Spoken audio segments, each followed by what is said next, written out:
So, Dan, we've got a budget proposal. We've got the bang the drum class warfare. What did we really get today?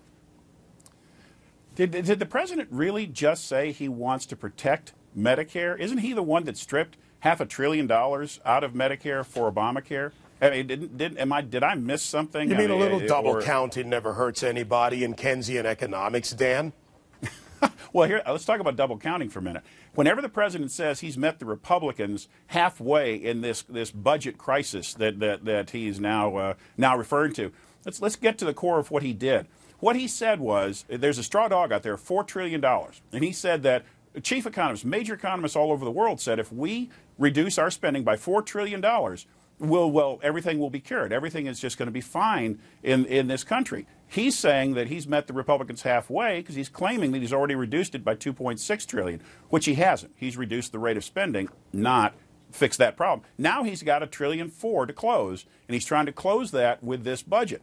The problem is that $4 trillion number came out of a conversation. It was an article from folks on Wall Street saying $4 trillion would be a good start. There's no magic to that number. And yet he's trying to suggest that if somehow the Congress will only see it his way and essentially raise taxes another $1.5 trillion, that we'll have met our $4 trillion number. It's a straw dog. You know, Dan, I'm a simple guy, and I look at the math in this and the algebra. You say the $4 trillion came out of an article. Is there any justification that you can find for the $4 trillion? The only number I've seen in there in any claim of the first $2.5 trillion is $600 billion in revenue, which was really taxes on the American people. That came out of the fiscal cliff deal. How can you save something you never intended to spend?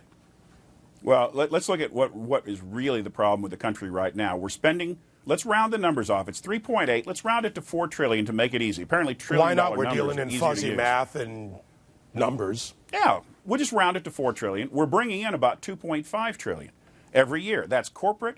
That's personal income taxes of about $1.2 trillion, and corporate income taxes of about $200 billion, and then Social Security and Medicare and other transfer payments coming in for about $800 billion. So it's $2.5 trillion compared to $4 trillion. If you don't close that gap, then every year your problem gets worse. Every year your interest carry gets higher. That's a problem that's insurmountable. The sequester was a joke. It was $24 billion worth of cuts over 6 months for the federal government, and the problem is $1.5 trillion a year. There's nobody in Washington that will stand up to it, including the gutless Republicans. They should be saying, we're going to filibuster on principle. They have no guts right now at all, and they really, I have to tell you something real quick.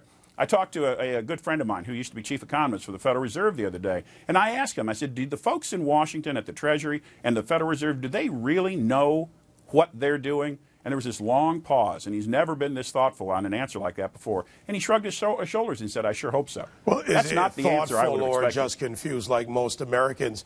There's a number I want to throw into this, Dan. It's one of my favorites. Sure.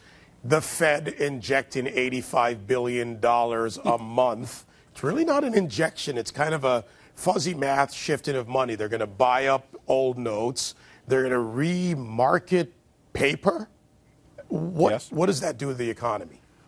Well, and think about this. If you had in one hand all the assets of the country and you have in the other hand all the currency of the country, you're not going to increase the assets, but you are going to increase the currency. Well, that is about as simple an explanation of how economics works as I know. As you print more money, which is what they're doing, $85 billion out of thin air, $85 billion per month is in currency, effective currency in circulation. You cannot help but cause inflation. Bernanke knows it. That's why they used to call him Helicopter Ben, fly over and throw money out of a helicopter. He can cure deflation. So at the end of the day, when that money gets into the system, it will cause inflation. People say they don't see it now. I'll give you a good example. I don't know if you like Chips Ahoy cookies or not. Guy likes me. We like Chips Ahoy cookies. Who doesn't like a good cookie? Thank you. I mean, come on. You got it. It's a little pleasure of life. You get Chips Ahoy cookies right now. You open up the package, and you're expecting 2 full rows, right? Yeah. You don't get 2 full rows. There are spacers at the end of both sides of that. Now, this may sound like a silly example, but Americans don't notice those spacers. Those spacers are inflation. You used to get product. You're right. You used to